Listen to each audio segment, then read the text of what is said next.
Bridget? How can I serve you, Kathy? How can I serve you, Jason? How can I serve you, Chari? There is a dimension that's saying, how can I serve you? How can I serve you? There is a unique thing that's happening, Sherry Walston, and it won't allow you to look at your assets. But you got to be ready to live there. You can't live there temporarily and achieve it and go back to dysfunction. See, some miracles judge the people that they're going to serve. They evaluate the people that they're going to serve. There are some miracles that's meant for the time. And then there are some miraculous movements that evaluate the receiver. Some miracles say, how long will this person live in a dimension to keep me alive? And when some miracles know that you would change your life in perspective, they will come. But some miracles won't come because it knows you're going to go back to dysfunction, that you won't maintain this dimension of thought that would keep it alive. Some miracles are looking for people that will make them real. Some miracles want to become human. So they evaluate people to see who's going to live in the light long enough to give me skin to help me become a person. Some miracles want to live. Some miracles only live as long as the faith of the person that's believing in them. Some miracles only last as long as the person who's thinking about them. And some miracles know that when you stop thinking correctly, they're going to die. And if a miracle knows that it's going to die, it won't come to your house. There are some miracles that are meant to be short term. There are some miracles that are just free gifts of kindness. But then there are miracles that shift consciousness. And these miracles want to know, will this person let me live a long time? And so we have to shift our mindset to cause this possibility to live a long time. Oh, Sherry Walston, there is a miracle that said, I'm not looking at her assets. I'm not looking at what she owns. I'm not looking at her credit rating. There is a doneness that is inviting you. And it's not allowing you to see how it's going to happen. It just wants you to walk through. Just come on and look. Just come on and let me increase your mind. And God is using practical things to expand it. Now, you might not get that practical thing because there is some things God will let you have at a certain time. And then there's something he's using to expand your ability. He's saying there is a dimension I want you to walk in now, and I don't want you to count anything. I don't want you to count nothing. I don't want you to see. But see, I could tell you this, but this is a victory and a power that I can't teach you to walk in. Your soul has to release you there. Your own spirit, Sherry Duggar, has to say, go over there, Sherry. There are some truths that your soul will say it's not time for you to walk in. You don't have the right discipline. Your perception is different. You're going to hurt yourself. There is some truths that will hold you back purposely because it'll say you're not ready to see that. You're not ready to eat that. You're going to mess up something. You're not ready. You're applying it differently. So it's going to hold you back. But there are some of you, you're feeling a door open and it's saying, go ahead and walk in that. Go ahead and walk in that. How many understand what I'm saying? It's a unique miracle. It's a unique possibility that's not looking at your assets because it's saying, I want to come to you with no aid from you. I want to be handed to you.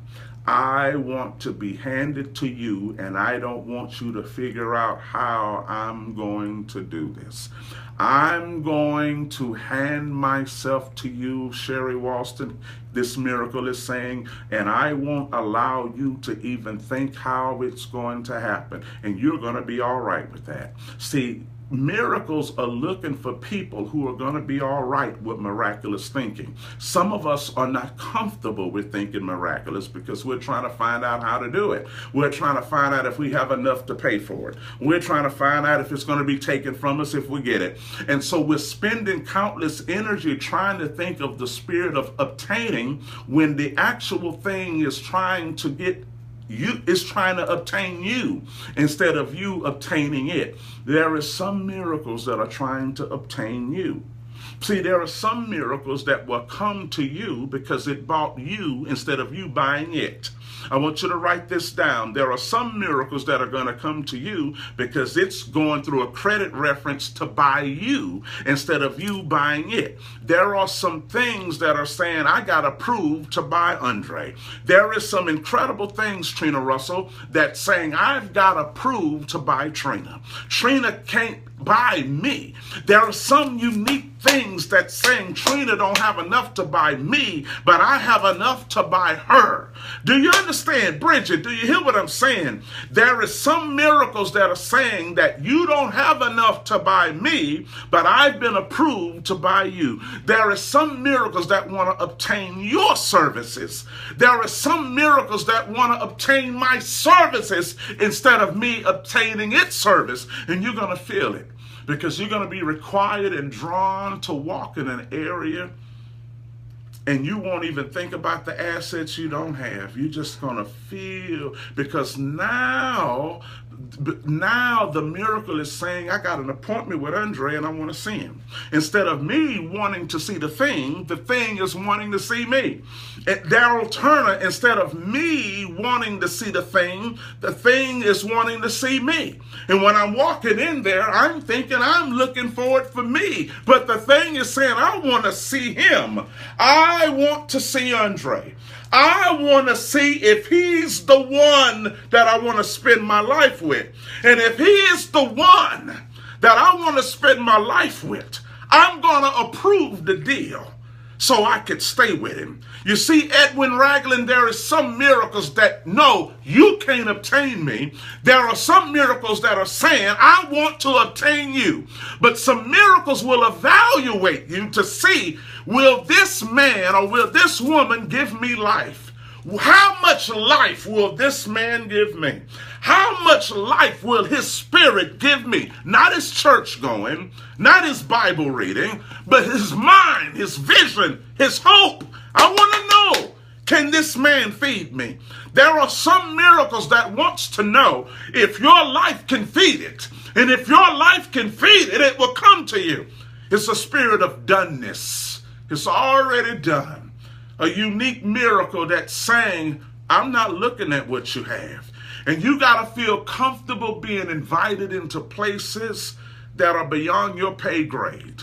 That's beyond the assets you have in the bank and beyond your 340 and 540 credit score. There are some places that your credit score will not invite you. But if you are invited, it's the miracle wanting to buy you. The miracle is saying, Sherry Duggar, I just want to see you. I want to see you. You think you want me, but it's me wanting you. I want to see you. I just want you to come in and walk up there, and I want you to talk to them. I want to see how you talk to them. I want to see how you respond to them. I want to see what's in your heart when you see this thing. I want to know where you are. And there are some practical things God will use to prove and evaluate you. How many of you know what I'm talking about? There are some unique miracles that are designed to not be figured out.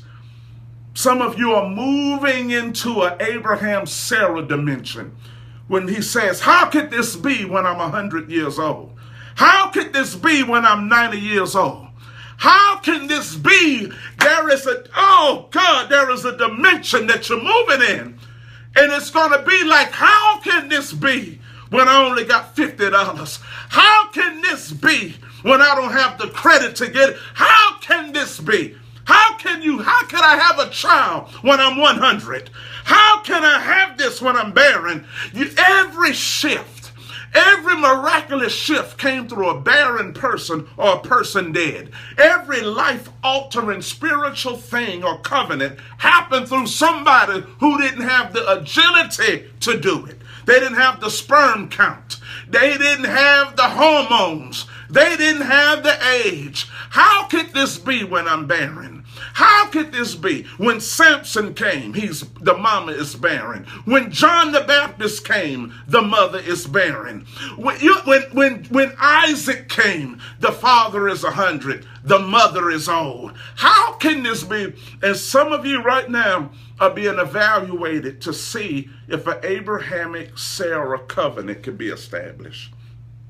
Can a baby be birthed out of you with nothing? And you got to feel all right with it. There are some dimensions that God is leading you to, and it won't allow you to figure it out. It won't let you figure it out. As a matter of fact, God won't even let your mind try to see it. All of a sudden, you just know, I'm just going with this. You can't even see how to do it. He's just attracting you to walk in that going in. Don't mess it up by thinking. There are some things you will mess up by thinking about them. There are some things you're going to mess up by thinking. Don't even think. But see, this is not taught. This is caught. And this is when you have to feel how to walk in this. And if you're going to walk in this, it can't be for stuff. Stuff may be included, but you got to allow this dimension to straighten out and realign your lifestyle and life rhythm. You don't have, I'm in that place right now. I know you are, Sherry. Just receive what I'm saying, beautiful.